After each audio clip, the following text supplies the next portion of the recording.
is here to have a conversation from the Met, and our superintendent, chief superintendent police officer, Jeff Booth, works with with Scotland Yard, and his remit is to create awareness and publicity and engagement in terms of this recruitment towards the BAME community and beyond. And so we'd just like to welcome you, Jeff. You are most welcome to City Chapel. Do you want to just say something specific and say hello to everyone, because you are live now, Jeff?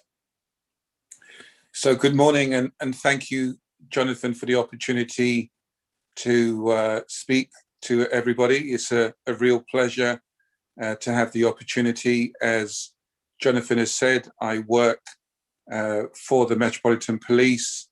I'm currently based at New Scotland Yard, and I have a responsibility for looking to attract more women and people from underrepresented groups to consider a career in any form in terms of joining the Met Police. And I'm hoping to have a good conversation with you this morning.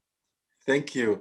Thank you, Jeff. So we're going to have a rerun of the announcements, and by the time the announcements finish again, just to allow the few people who are logging on as we speak, and the interface of going live on Facebook and on YouTube.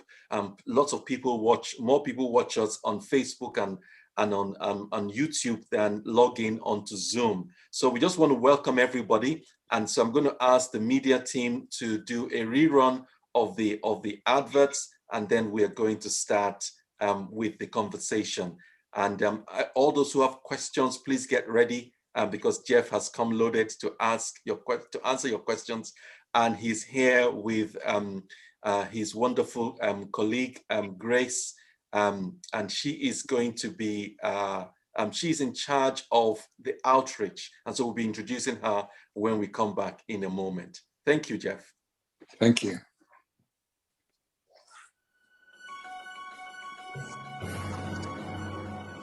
Good morning and welcome to City Chapel, a family church with a Christ-centered message. By God's grace, we're about to step into March, the month of the kingdom. If you are employed, run your own business, or are a professional of any vocation, then this Wednesday is for you. This Wednesday's message may be the most radical sermon you ever hear. Log in on Wednesday at 8:30 p.m. You will not regret attending. Start the Month Right begins this Monday, the 1st of March. So be sure to join Pastor Abby and Pastor Jonathan in prayer and fasting from Monday the 1st of March to Friday the 5th of March. Daily prayers are taking place at 6 a.m.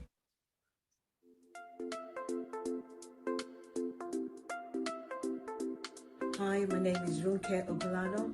I am part of the prayer committee at City Chapel. Please join me every Saturday morning at 7 a.m. We come together as a community to pray and fellowship with one another. Why don't you join us next Sunday? We would love to have you with us. Look forward to seeing you. Bye. I'm a member of the intercession team of City Chapel. If you feel that there's a grace upon your life to pray, you're welcome to join us on Mondays at 8:30. My name is Lara Lucy. I support and coordinate the women's prayer sessions on Tuesdays. Please join us between 8:30 and 9 p.m. Thank you. Hey everyone, my name is Dami Johnson, and I'm inviting you to join us every Thursday at 8:30 p.m. with the youth. Hey, I'm John Taiwo. We, the men at City Chapel, and men outside of the community, come together to pray every Friday evening at 8:30.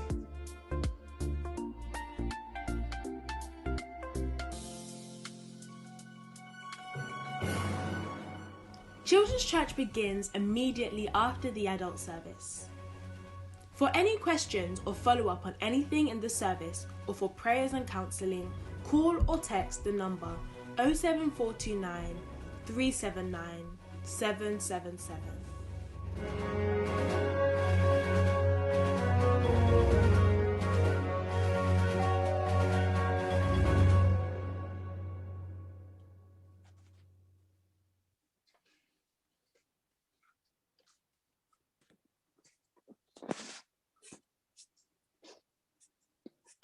So good morning, everyone, again. And we want to welcome every one of you to City Chapel and to this unique service. Yep. And now I'm joined with Pastor Abby. And so Jeff, meet my wife, Pastor Abby. Hi, Jeff. Hello. Hi, Jeff. Good to see the better half. Thank you very much. And we also want to welcome Grace. I believe Grace is there. If I can add Grace. Hi, Grace. Hello, Grace. You're welcome. Hi, good morning, everyone. Thank you so much. Lovely to be here. And so, Grace, you're in charge of outreach, I believe. So I am one of 12 outreach recruitment leads, and I'm just here to, support Jeff and help answer some questions in terms of like recruitment and the work that we do at the moment. Thank you very much, Grace. So, Jeff, we have you now, and we'll be coming back to Grace in a moment. But we have you now, and thank you for coming on to City Chapel, our family church with a Christ-centered message. That is who we are. Yes. And we are a multicultural platform, and we reach across to lots of people on social media, on different platforms, and families, individuals, communities, nationalities. So this is a platform where you can engage with the community. And so we'd like to thank you for coming on. And can you just tell us something about yourself that most people may not be aware of? Sorry, you have to unmute yourself. Sorry, I think you're muted. Okay, yeah. So I'll touch on a little bit. So born and raised in South London, in particular in Brixton. My parents are from Jamaica. Prior to policing, when I was a lot younger, I went to America on a basketball scholarship. I was there for a number of years, but unfortunately I didn't grow, so I had to come back and get a real living. I've been in policing now 30 years. Wow. Done a variety of roles. Half of my time has been in uniform. The other half has been within CID as a detective. 24 of those years I used to work for the British Transport Police, which many people may not be aware of, but that's a national force. I've worked within London, Manchester, Birmingham, Coventry, also Cardiff. So I've been up and down the country. And in the past 6 years, I've been in the Metropolitan Police, previously the Borough Commander of Bexley, then Borough Commander of Croydon. And then prior to this role, I was in charge of 3 boroughs, which was Bromley, Croydon and Sutton. In the past year or so, I've had a role at New Scotland Yard, which has responsibility for crime prevention, inclusion and engagement. And in more particular, the focus today, I'm leading for the Met Police on how we attract and try to attract more people from underrepresented groups to consider a career within the Metropolitan Police Service. And I'll use the term service, not force, because we are there to provide a service to the community. I can understand that certain sections of the community may feel that they are on the receiving end and not actually receiving that service, but that's part of one of the areas I would like to pick up in this discussion. So hopefully that gives a little bit of background in terms of me and a brief overview of my career. Thank you. Thank you very much for that holistic response, Jeff. And we're going to be entertaining some questions in a moment. But can you tell us why now? Why are you here? What's changed within the police to make someone like you, a career officer, lead on the focus of inclusion and engagement with BAME communities and other communities? Yeah, I think if I could just go back a little bit, the death of George Floyd in America, the subsequent Black Lives Matters movement, and real concerns within the Black community and rising tensions.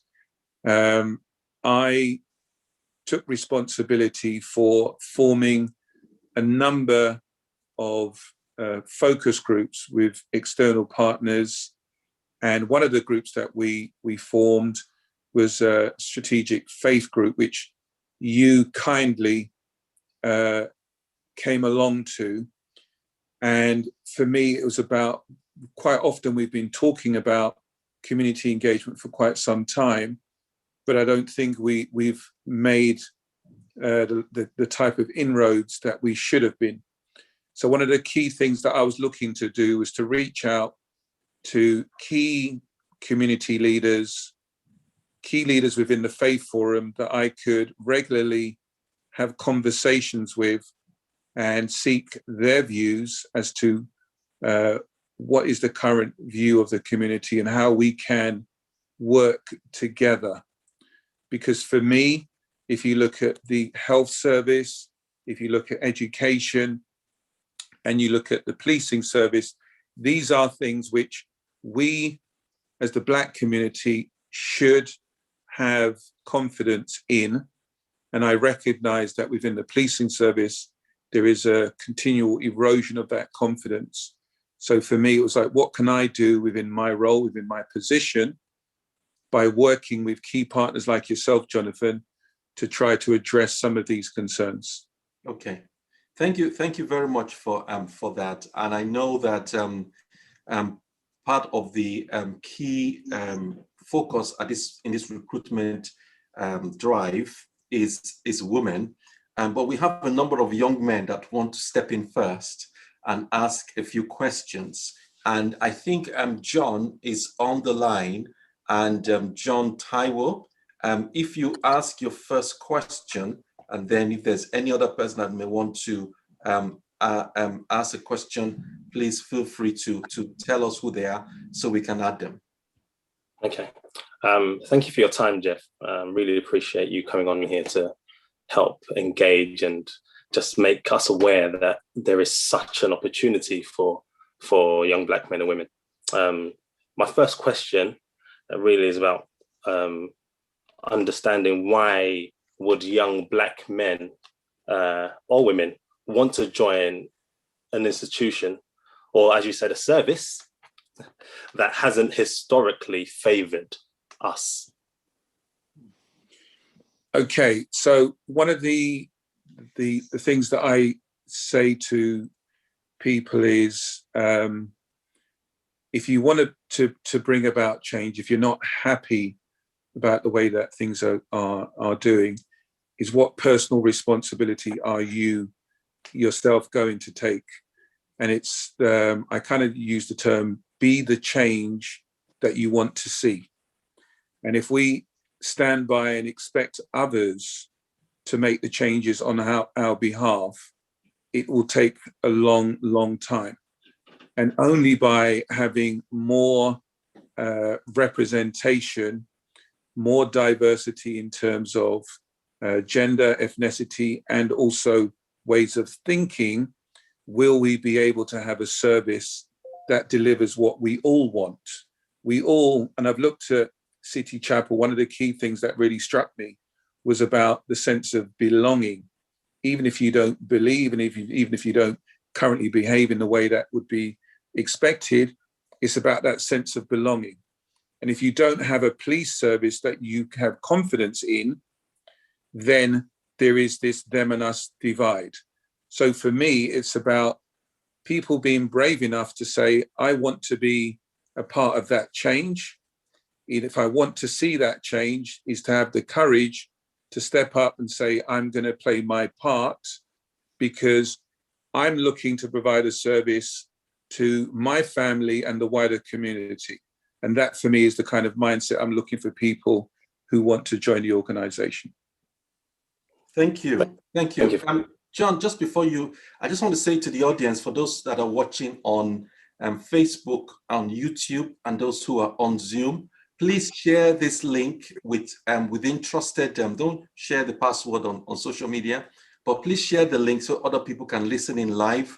And if they have any questions, please type it into the chat or send it to us on Facebook, on Zoom, and we'll try to get as many questions as we can, because I think this is a very important conversation, and the police wanting to engage with the BAME community and the Black and Asian communities are looking to recruiting lots of Black women and Black men. And I think this is a healthy conversation for us to have, to ask why now, and what are the benefits of doing this. So over to you, John.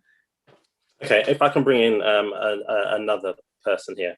Can we have Solomon Taiwo spotlighted to ask a question? If we can put on his camera, we can spotlight him.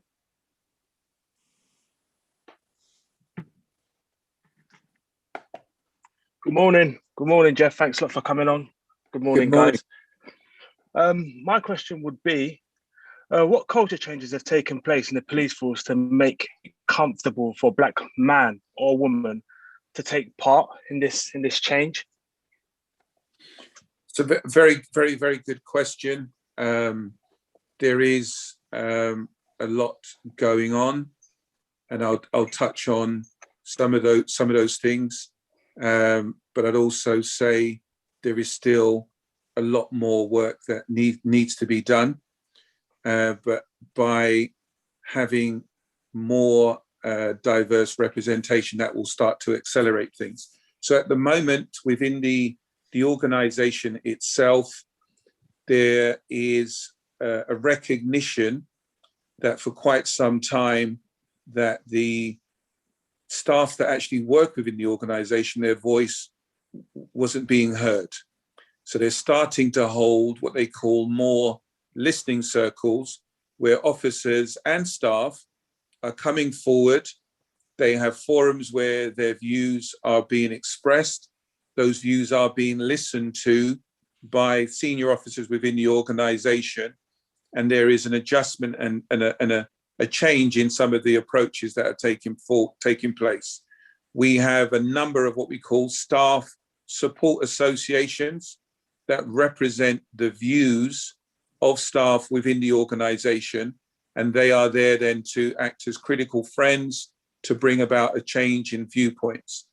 We have a number of mentoring support groups for officers and police staff, and any person that looks to think about joining the Met Police, from the very moment that they provide us with their contact details, we are able to provide them with ongoing support, regular conversations, making them feel like they're starting to join a family, and all the way through the actual application phase, through the training school, we have individuals that are there providing them that ongoing support.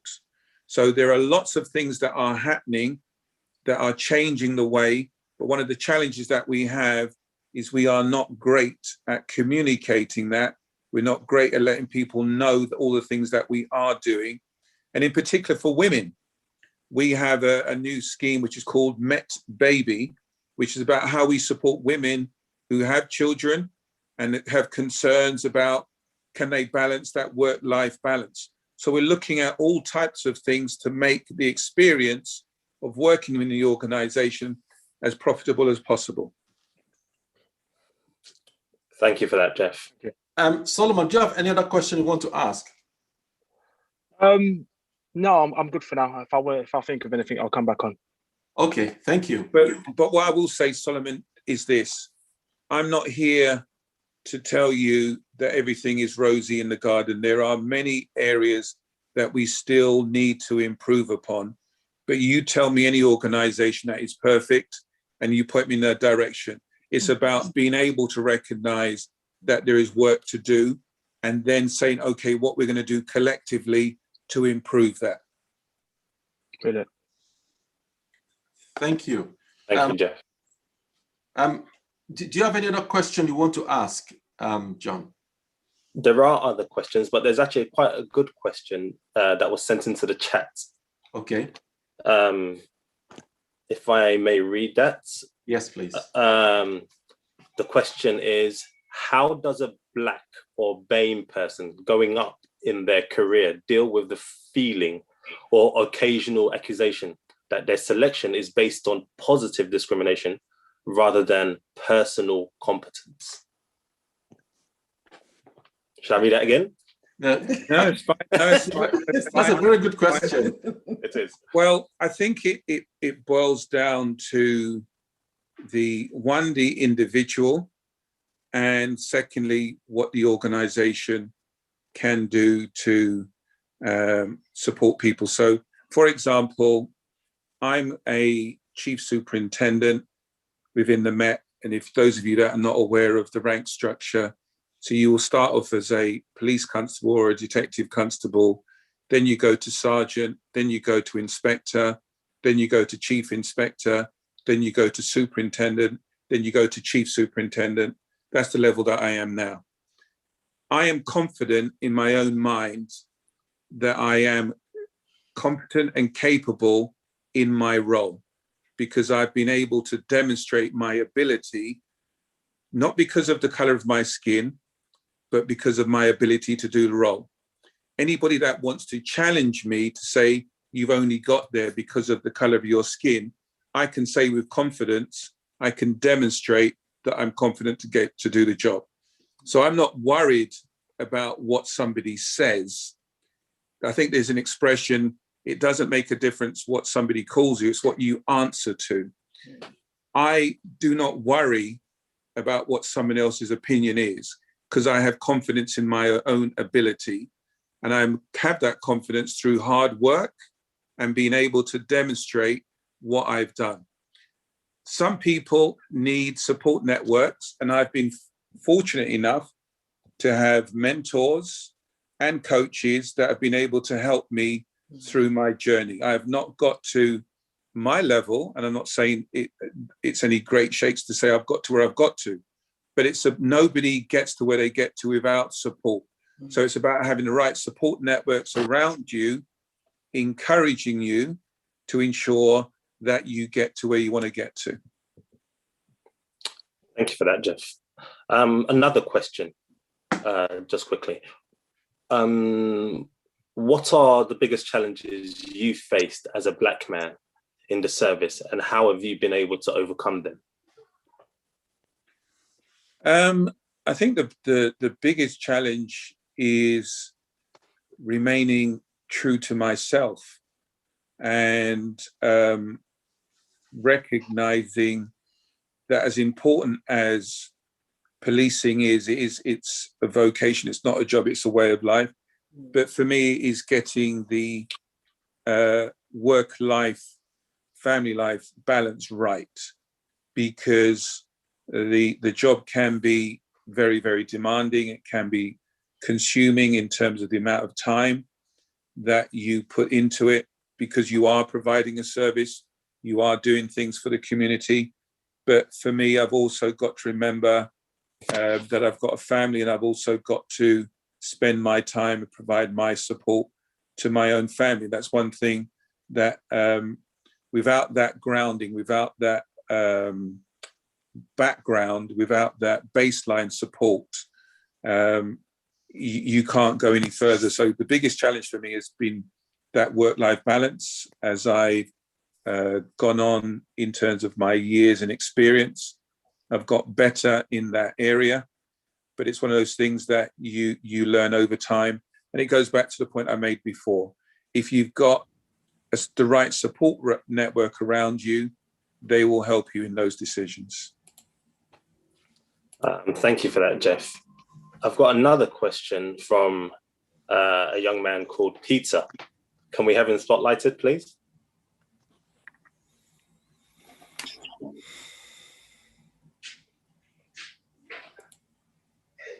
Okay, I'm not sure whether it's been spotlighted, but Peter, go ahead. You can ask your question. Okay, good morning, everybody.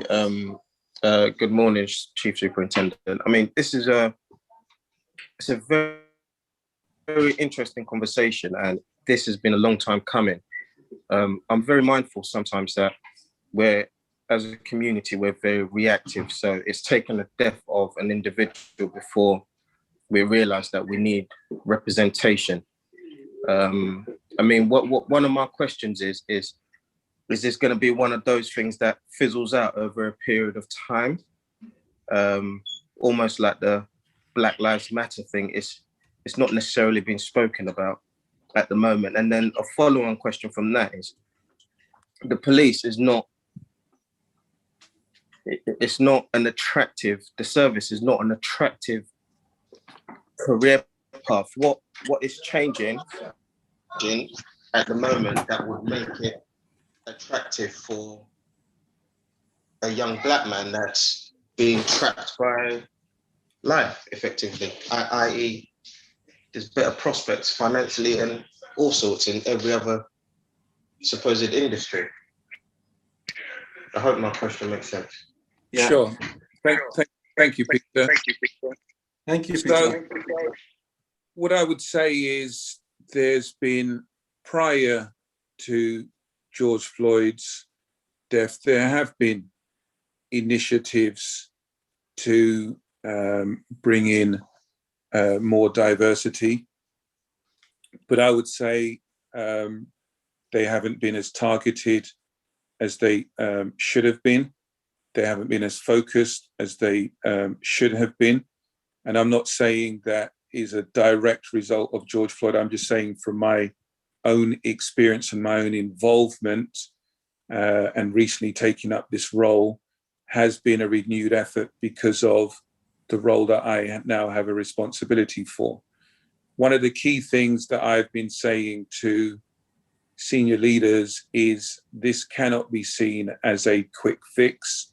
This is not a short-term measure. This has got to be a long-term commitment.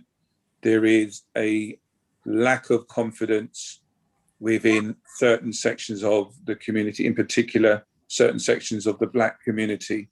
And I would be doing a disservice to you and everybody else on this call to say, just because I'm a Black man and talking to you here and now, everything is rosy. You don't know me. It's about building a relationship. It's about being able to demonstrate over a period of time that there is a true commitment. And that's why with the likes of Grace and others, we're looking at starting to have the conversations. I'm not here to say to you here and now, please join the Met. What I'm trying to say is, let's start to have the conversations. Let's start to understand the real concerns for me to be able to demonstrate that I understand your viewpoint and then be able to say, right, how do we work together to improve the service that you should be receiving? Now, in terms of what is the offer, within the last year and a half or so, all police services have changed in terms of their recruitment, which is the Policing Educational Qualification Framework.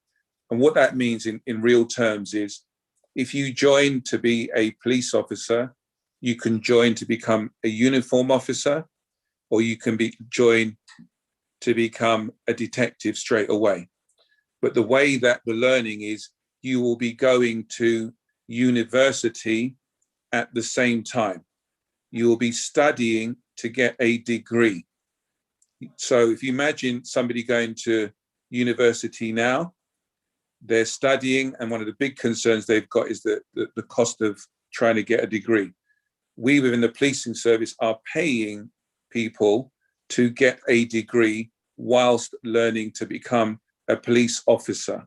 Now, if you decide after that 3-year process that career in policing is not for you, what do you have at the end of the result of it? One, you've been paid for that period of time, and you have a degree which gives you a step in the door in terms of your progression in whichever field that you may want to go into. So it's an opportunity. That is what I'm trying to say to everybody. There's opportunities out there that people may not have considered previously.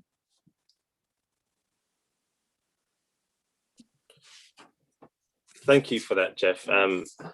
The dialogue is definitely welcome, and as we know, dialogue is the lifeblood of any relationship.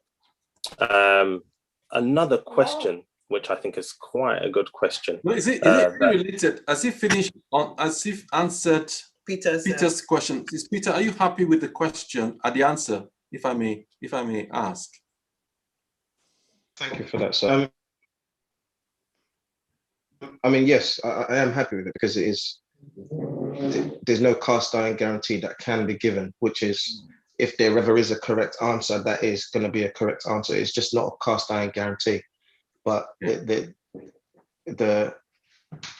industries that I'm operating in, and I've been on both sides of it, and I think John knows, and I think the industries that are out there at the moment, they are offering this same thing of getting paid whilst you're in service or doing whatever it is that you're doing. So I just wanted to know what the complete difference would be, because the police automatically already has it's working at a deficit, if that makes sense. It's already on the back foot. So just to offer the same thing that every other industry would offer you, i.e. training and on the job, I don't know if that is attractive enough, especially, to be honest, I'm not young anymore, but to the young generation that is out there now, I don't know how someone can tell them, go to university and be a police officer, and out of 10 people you get 4 hands up. Yeah, but Peter, I hope I'm making sense. So it's just Peter. I agree with you entirely. Policing is not for everybody. But what I'm trying to say to those that may not even have considered it, and this is not just about being a police officer or being a detective. There's people out there that might be studying forensic science that want to join the organization. There are so many different roles within policing, apart from just being a police officer, that we are not advertising and increasing people's awareness. I would say that one of the biggest challenges that the Met Police has is its brand within the Black community, because people would be put off. Now, what I'm trying to say is, let's move past that. And the way you move past it is by having these kind of conversations, increasing people's awareness of the different roles that are in the Met. And I'll give you my own personal experience. I have a very short attention span, meaning every couple of years I've got to be doing something different, otherwise I get bored. So I was able to do different roles within the same organization. And that's what appealed to me. I didn't want to keep changing employers, but I wanted flexibility. I wanted choice. That's why I stayed within the organization. But only by increasing people's awareness of what's out there are we going to be able to give them. And I want people to make informed choices. Okay, Jeff, just following on from that, and in line with Peter's question, which is parallel to money or to financial remuneration, is, can you give us maybe 4 or 5 key areas that are not just detective or police officer roles that are available right now, just to open up our understanding of what is available? Because you just touched on forensics, for example. Could you just give us a kind of a range of different things that people could apply for or engage in or start to do, whether they are young, middle-aged, or older? Yeah, so the catchment area in terms of recruiting is between 17 and 57. Wow. You've got the traditional police officer role, you've got the detective role. You could look at going into a career within firearms, you could go into public order policing, you could become a dog handler, but you could also recognize that we have a media department. We've got a department that looks at social media. We have a department that looks at marketing. We also have people that are in the forensic world. We have a number of project management departments where we have another IT, technology. If you look at any major company, the driving force behind the policing service that you see, we have to have all of those different departments in-house. We have call handling. So there are so many different roles that provide opportunities for people to join.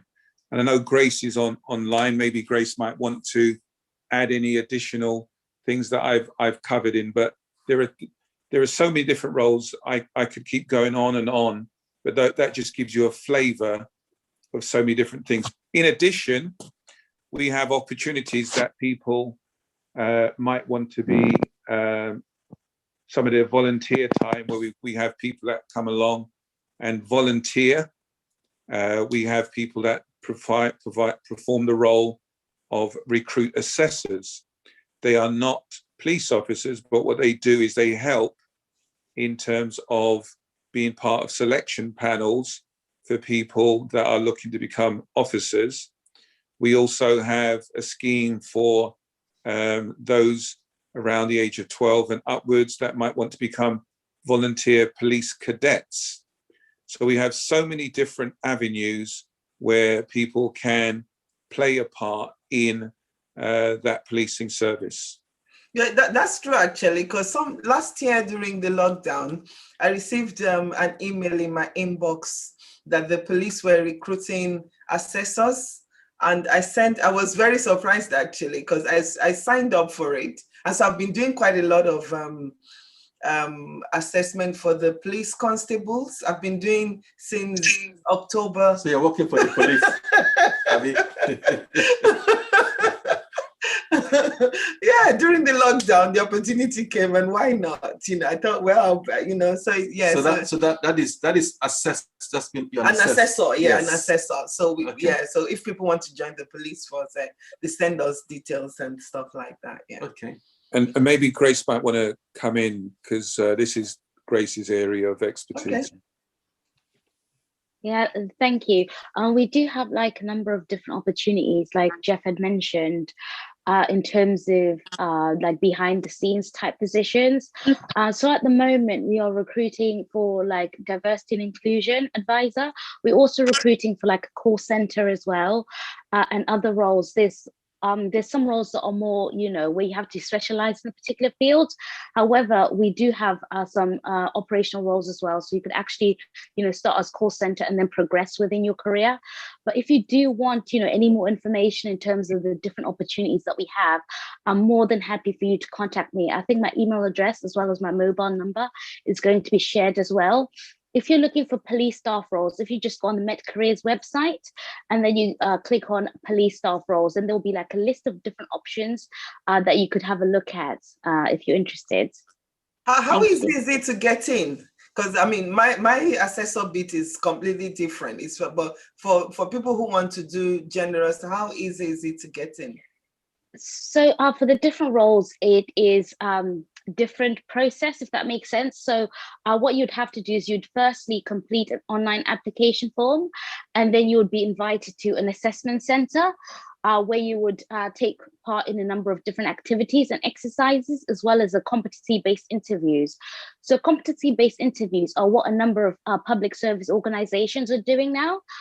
So in preparation for that, you could just look up good ones online where they kind of express how to prepare for those type of assessments. So I'm also more than happy to cover that in a lot more detail, because there's quite a lot of it in terms of the process. And because the processes are very different for the different roles.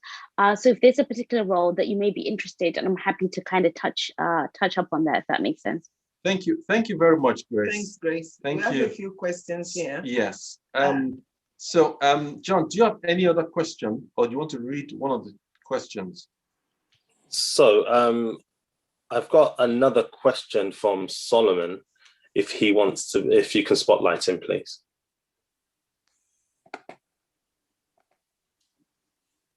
Hi, Jeff. For me, it's like, you hear of stories of the culture of all environments, and all environments have got different cultures. And there are situations where, black men in the police force are kind of silenced when incidents are happen to them, and it's kind of swept under the carpet. What sort of things have been done to change that in regards to the process of investigating situation? What sort of things in your own personal experience? I would like to know of your kind of timeline of how. I don't want to speak on your behalf, but you may have experienced something in the past, and how has that changed the investigation process 20 years ago till now, where now people are being heard. It's not just being swept under the carpet, and people actually have confidence to go, okay, I'm going to go into this. I understand people are not perfect. There are going to be people that do kind of, go through the net that may not have the right agenda or might not suit what's supposed to be done. But how can I speak about that person without it just being, oh, by the way, that's the culture, be quiet? Yeah, you raise a very, very good point here, Sullivan, and a lot of this is about if we don't get our own internal house in order, how can we then expect people to consider joining an organization that treats people in a perverse way? So what some of the stages that take place is Jeff, your sound's a bit muted or something. I don't know what it is. I'm not sure. Can you still hear me? Yes, we can. I can hear you. Yeah. So it's better now. Right. There's I'll try and give as much as a complete answer as possible. So I think part of it needs to be external scrutiny, because I think the expression is sometimes asking somebody to mark their own homework. There's the danger. So I think there needs to be more external scrutiny, and that is taking place through the Mayor's Office for Policing and also the Home Office. They are asking more questions. There is more reviews on disproportionality in terms of the punitive damages or the punitive arrangements for compared to a black officer to a white officer. And it's already been identified that if you are a black officer, if you've been found guilty of the same type of internal misdemeanor, you're more likely to be facing harsher punishment than, say, a white officer. All of those things have been identified. And what is now taking place is the organization is asking the questions, why is this happening? And challenging line managers to be asking the questions, why is it if something happens and it involves a black officer, why isn't the same words of guidance, why isn't the same mentality of looking to be a learning organization, why is that not being applied compared to how it's happening with white officers? Those questions are being asked more often, and the support groups are being more challenging in those forums to be saying, why is this happening? So there's more and more challenge going on, and supervisors are being asked the questions. They're undergoing more training in terms of unconscious bias and all of these type of things, which we know is not going to happen overnight. And what we also find is more and more cases where people are leaving the organization and telling their stories in a public forum, which is putting more and more pressure on the organization to change the way that they are happening. Is it going to happen overnight? No. But is there more focus in these areas? Yes, there is. And I think officers are starting to feel more and more confident to challenge some of the behaviors that years ago they may have just kept quiet and kept their head down. Thank you for touching on that, Jeff. I know that these kind of things can be quite sensitive And it's a very good point raised. And the fact that light has been shone on this gives greater confidence to future applicants to understand that things aren't perfect, but things are trying to be resolved. There are a couple more questions in the chat. Someone raised a question about what impact does the Macpherson report what impact has it had on policing and BAME communities? Well, I think it very much did shine the spotlight on the organisation, and it forced the organisation to start to answer some uncomfortable questions for senior officers within the organisation. There will be some people, and I've heard it in some of the focus groups, will feel that it's not gone far enough and we've not been able to address some of these long-standing issues. There's been question marks about recruitment, retention and progression of Black officers, and in particular within the senior ranks. So I think there's a lot more that needs to be done. I think there still needs to be that external pressure and that external focus on the organisation to ensure that it continues to make progress in the area.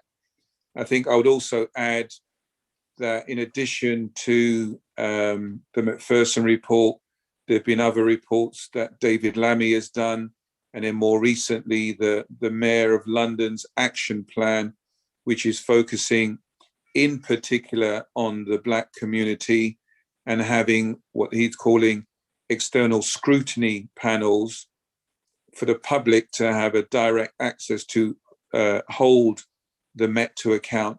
All of these things are positive. All of these things are steps in the right direction. But I recognize for certain members of the Black community, this isn't happening quickly enough. Yeah, it's certainly something that shone a light and will continue to provoke further investigation. One other question.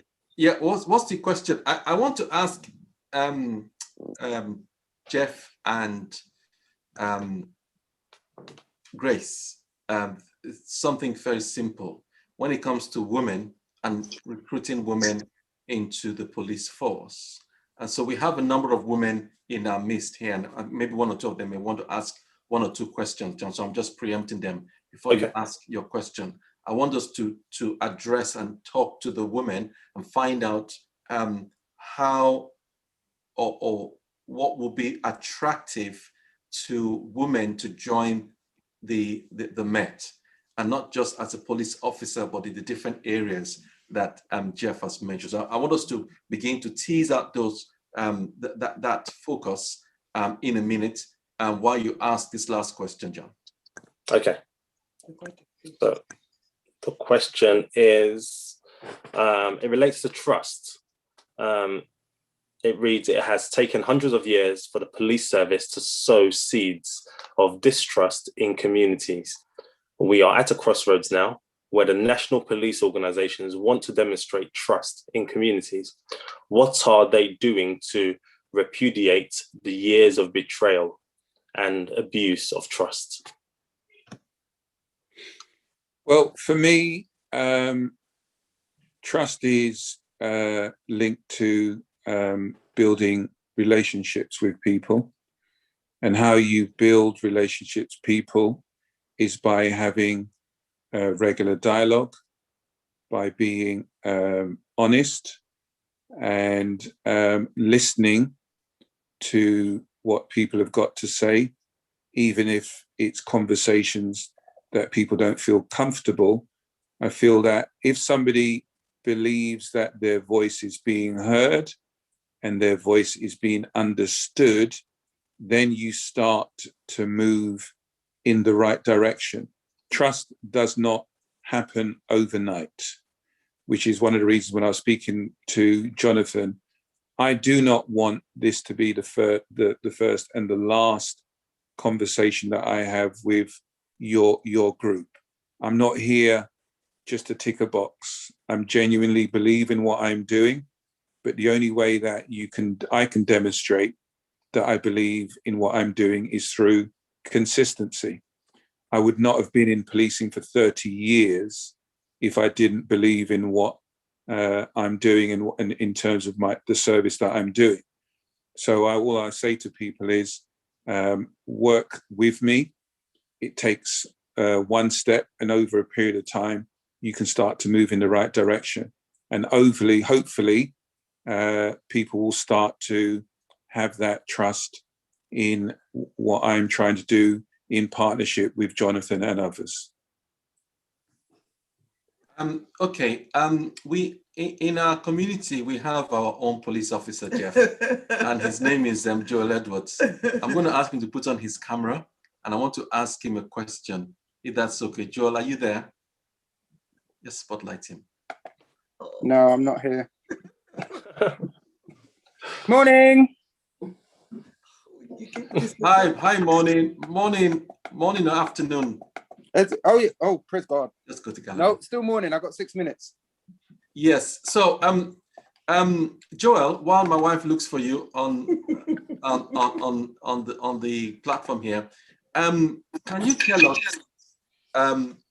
in your own words? Hi.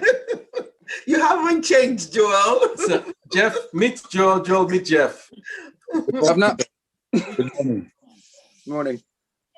So, Joel, life as a police officer, why would any Black man or Black woman want to be a police officer? Give us the reasons why, from a positive point of view.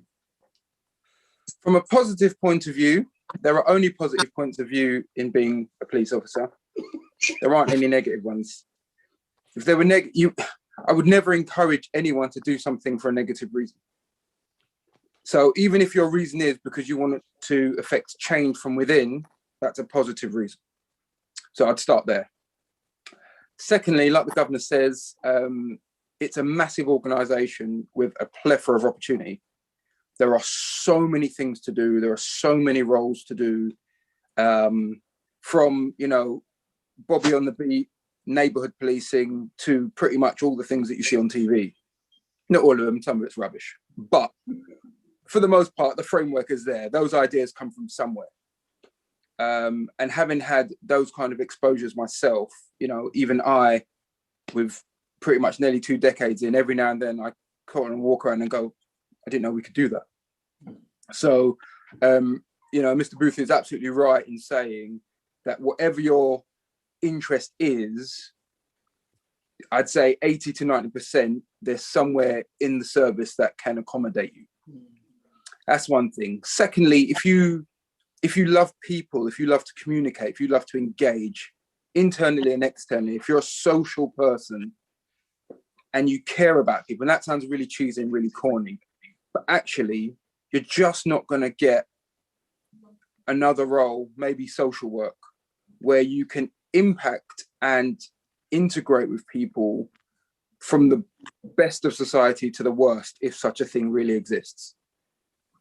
But understand my meaning, from what people may consider the dregs to the upper echelons. You're going to encounter all of those people, particularly within London, if not across the country. There are opportunities for travel. There are opportunities for promotion. There are opportunities to gain courses and new skills, which will gain you transferable skills, which are applicable outside of the job. When I say the job, I'm talking about policing. That's what we call it. I don't know why. There you go. There are opportunities outside of the job. So again, like I heard the boss say, you come in nowadays for recruitment, you can get yourself a degree. And if you don't like it, actually, you've got nothing to lose. You've taken that experience. You've taken now academia. You've been paid for it. Yes, it's effectively the apprenticeship model, but actually, you lose nothing from it. You take that, and you allow God to take you where you need to go. Thank you very much. Thank you, Joel. Somebody asked that. Jeff, do you want to respond to that? No, I just say I like his beard. Yeah. Well, I was going to say, boss, I'm trying. I need to kind of fill in. I need to get the crayons and just fill in like that. I'm coming up to see you. someone did mention that it looks like it's a kind of recruitment requirement to have a grey beard. Well, there only are if you want to be in three the handsome current department or past serving John, officers on the call. This is 20 and 30 years. That's what this So is. I can't join. You No? can join in as a probationer. That's a probationer beard you got going on there. The colours are Can on. I use your crayon? Can I use your Yeah, grey? yeah. Don't worry. DM, slide me in the DMs. I got you. Okay, we'll do. Thank you very much, Joe. Thanks, Joe. Good to see you. Take care. Thanks. I'm going to come back to you in a minute, so don't go too far. Yes, somebody asked a question. I was going to ask along those lines, what jobs and salaries are available for mature candidates? And someone says, my 22-year-old son applied and was not successful. He's in the second year of his criminology and sociology. I think some form of mentoring is needed for Black people, as I believe we Blacks do not have access to the same information as our white counterparts. Okay, so if I can, whoever that person is, if they can, if they want to make contact with Grace, we do provide additional support to people looking to join. So if the lady's or man's son was unsuccessful, we'd be more than happy to have that conversation with them to see how we can assist. We do provide, as I mentioned before, additional support.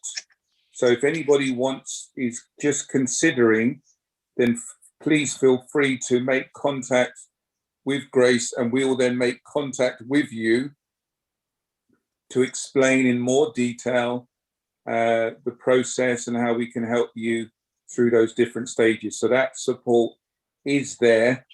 And one of the challenges that we've had has been just making people aware that support is there. And I will just pick up on Jonathan's point about women. For me, we have real lack of women from the Black community within the organization. And we really, really need to have Black women in the organization at all ranks. We are crying out for the skill, the determination, the ability that Black women have, and we need Black women in the organization.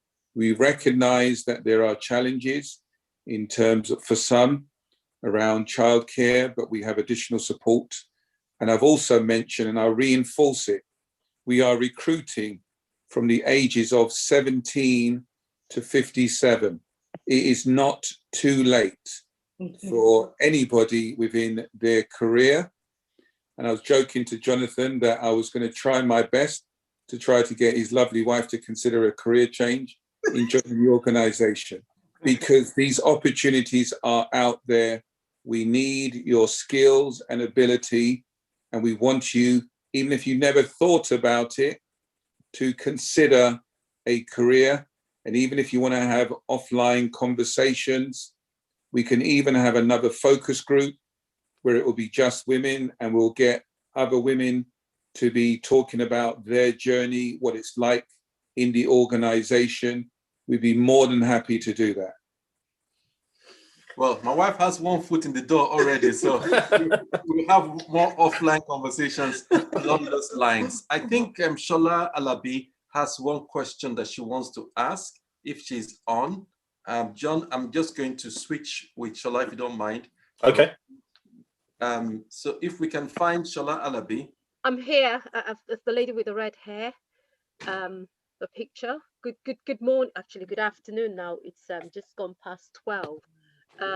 Thank you so much for all that information, Jeff. I really like the fact that someone's mentioned about having a mentoring scheme going on for our young people, our children. But the question I have is for women. We need you on camera, Shola. We can't see you. Pastor, I haven't got the face on today, Pastor Jay, but Okay, you don't have the face and the hair. Okay, that's fine. We can hear you. I've been on cooking duty today, so Okay. I didn't get the time to get myself It's part of ready. what we're talking about. Mother recruitment. Mother, wife, daughter, all of the above. So Jeff, the question is, I am just over 50, and if I'd want to change careers and want to join the force, what salaries would there be for mature candidates? What type of salaries are available to us? That would be question number one. Question number two would be, I know you did say that there are for women who would need support with childcare, and what type of benefits are there, or what if you could kind of expand a little bit on that. Thank you very much. Okay, so I'll call upon Grace's expertise in terms of the starting salary. But in terms of support to women, what I can do via Jonathan, I can send you through some information on what support we have, in particular for women that have children. The scheme is called Met Baby, where we have flexible working hours, and those type of things. So, Grace, are you able to pick up the remuneration question, please? Yeah, of course, happy to. So we have like different salaries. This is subject to the different banding system. So we've got a banding system. So for band G, which would be the operational levels type salary, the salary could be anything from 21,125 to band A, which will be about 75,954. So there's 7 bands. Yeah, so there's 7 bands. So subject to obviously which role that you'll be doing, then you would gain a salary within that sort of area. And also just to touch on some of the benefits that Jeff mentioned as well, in terms of the benefits, right? So you get, if you're working for the Met and you're doing staff roles, so if you've been in service for less than 5 years, you get about 25 days, and then when you get 5 years plus, it's 33 days. You also have access to a fantastic pension, which is called the Alpha Pension Scheme, which is one of the best pension schemes that is out there as well. You also have access to some financial services such as the savings, investments, and protection products as well. Yeah, so I don't know, do you have any other questions in relation to any other benefits? Also free travel and public transport. Yeah, the free travel would be for the police officers, and for police staff you would get a season ticket loan, so you could just pay in one go and then you'd pay it monthly. Thank you. So we need to see how we can get the ladies. Yes, I think that's an ongoing conversation that we'll be picking up, because I know we've come towards the end of this service and there are quite a few more questions. So our services are normally about an hour long. So when we have interesting conversations like this, it tends to go slightly over. So this is one of the interesting ones, Jeff. So be encouraged, because we're going beyond our normal time. So somebody asked a question, sorry, says, I think Jeff has answered this at the beginning. What measures has the organization put in place to motivate more BAME, especially the young adults to join the organization? And how quickly and easily would BAME progress to senior management roles? He's answered that, hasn't he, at the beginning? So, in a way, yes. Yeah. So yeah. You want to touch on anything else on that question? Yeah, so I'll probably hand over to Grace, because Grace is one of 12 outreach workers, and their role is to go out into the community within schools, colleges, and religious forums to spread the word. I'm sure Grace would like to pick up on that. We are, in terms of the promotion, we have the traditional route, which is to go from a police constable to sergeant to inspector, to superintendent, but we also have what we call fast track schemes. If someone demonstrates the potential, then they can skip ranks and progress to higher levels. And we found that by providing the right type of mentoring and also support, people have progressed very quickly. And more recently, we ran a scheme where we've had individuals join the organization at the superintendent level because they had had experience outside of policing in terms of managing organizations. So they had transferable skills. So there are many routes into the organization and many routes in terms of progression. Grace, do you want to pick up on just your role, please? Yeah, fantastic. Happy to. So I'm an outreach recruitment lead, and what I do is I go out into the different communities. I work with schools, I work with colleges, universities. I also go out to different religious leaders as well as key community influencers. So I've had sessions where I've literally spoken to like congregations about the opportunities that we currently have. I've also had like a stall outside churches as well, and mosques, etc. So the list goes on.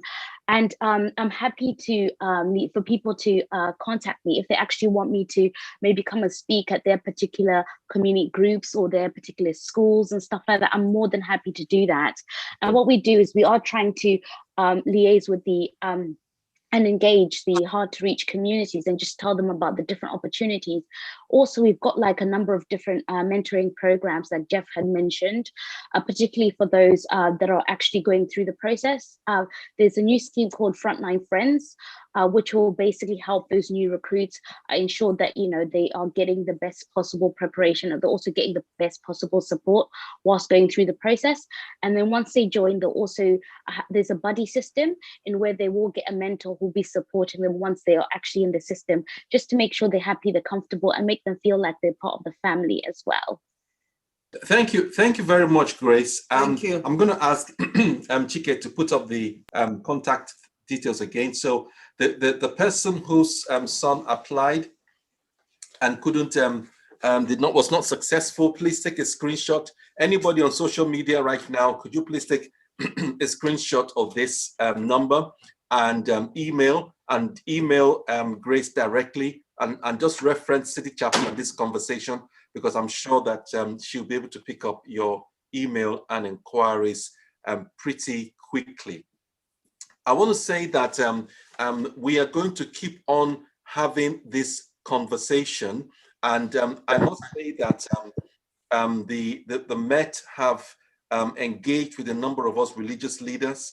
I'm a part of a select group of pastors that the Met are making themselves intentionally accountable to presenting their plans, and that forum is what has birthed this conversation and many future conversations that will be taking place. And so if you've joined us today on YouTube, on Facebook, on Zoom, I want you to know that we're going to continue this conversation. This is creating a track of opportunity for those of you that feel or think you might be able to have a career in the police. And this is a positive engagement with the Metropolitan Police. So on that note, I want to thank Grace Brodneck for coming on again as the outreach worker representing the Met. Thank you very much, Grace, for coming on and presenting and giving us the details for us to contact you going forward. I also want to thank Chief Superintendent Jeff Booth for coming on today and representing Scotland Yard and the Metropolitan Police, and speaking so well of the police, and also engaging with us as a gateway into the community. Thank you very, very much. And I also want to thank everybody who's engaged in this conversation. City Chapel is a family church with a Christ-centered message, and we do everything that we do as a result of your involvement and your support. So they're going to put up a screenshot right now, and those of you that are members of City Chapel and those of you that want to support the church, please feel free to send any of your donations or your tithes or your offerings to the details on your screen. City Chapel as a church, we're here as a support to many, many families, many, many individuals, and the community. And we cannot do what we do without your support and your help. We've heard the conversations we're having. We want to have many more conversations like this in the area of health, in the area of education, in the area of finance, and many other things. This is what we do. We create the opportunities, and that is what the church should be about. So if you do have any questions, please get in touch with us. You can DM Pastor Abby or myself, or you can get in touch through the details that we put on the screen. We want to take this opportunity to thank everybody who has been given towards City Chapel, everybody that has been supporting the church. We want to thank you for your ongoing involvement. You can take a screenshot of this, and further down in the week, you can give whatever you want to give. We want to thank a number of you key people that have been supporting us. Thank you very, very much. And as you've heard from my wife, she is an assessor with the Metropolitan Police, and they do pay her well. So if you want to get involved with the Metropolitan Police, even in part-time, in a part-time premise like my wife is doing, you can do so as well. Jeff, thank you very much once again for being involved. And those of you that are single mothers, those of you that are married mothers, please get in touch. Those of you that are young men, those of you that are older men, please get in touch. And we want to thank everyone at the Metropolitan Police for this fantastic conversation. And we're going to be closing now in a moment, and we are going to be going to the children who are going to be coming on board. John, thank you very much for your interesting questions and engaging everybody that was able to come on. I hope we were able, Sufficient Domain. I don't know who Sufficient Domain Limited is. If you can unmute yourself, we're closing now, but you raised it's K. It's Brother K Odetola here. I just raised my hand. Let me just be very specific. I don't want to take your time. Thank you very much, Jeff and Grace. I really appreciate all you said, and also thank you, Pastor Jonathan and Pastor Abby, for putting up this program. Basically, all I want to, let me just shorten it so that next time I'll be able to say the rest. There was a viral video that came up from the Met about 3 years ago when one of the police officers spoke a local language, an African local language, and went to churches to speak to parents, African parents, about beating their children. I would like to encourage more of that. Let me just stop there because I have some case studies which I can't say now because of the time. Please, if we can encourage more of that, that would really be helpful because it helped a lot of African Caribbean parents for a change of mind when they saw somebody speaking in their own dialect. That dialect was Yoruba, and I know there's Hebrew as well. So thank you very much, Pastor Joe. Bless you. Okay, thank you very much, my brother Kay, for that presentation. So basically, Jeff, that's just a testimony in a way that one of your wonderful police officers came and engaged with the community and was able to engage at a language level, which just reinforces the need for more recruitment or more representation of the Black and Asian communities in a way that engages and makes people identify with the police and the police identify with the communities. I think this is an ongoing conversation and journey that we'll continue to have. Absolutely. Yes. So thank you very much, Jeff. I'll be in touch with you. I'll call you. Thank you, Jonathan, and thank you to your team and everyone that dialed in. Really appreciate the opportunity. Thank you. So we're saying bye-bye to you